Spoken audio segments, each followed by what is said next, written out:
Siamo a casa del delegato di giustizia Antonio Giua.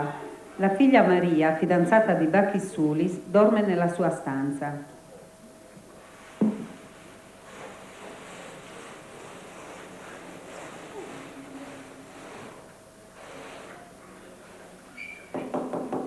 Maria.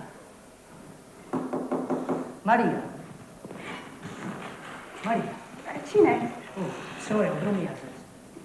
Figlio mia, prima di venire dalle 2. E adesso io. Perdona, gli dicevo, scusa, sopra. Ti ne ho fatti una lettera di volte Bacchis, ma dai, te ne dà ragione. Ti dà un rasamignano, sto strigativo. No, batti. Balla, venissi su sonno. Batti. Là, e ti lascio qui se sarà nella lotta. E poi una amica non ti ho gioire. Romiere, Maria.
Accogli questo coro, che è esplosivo.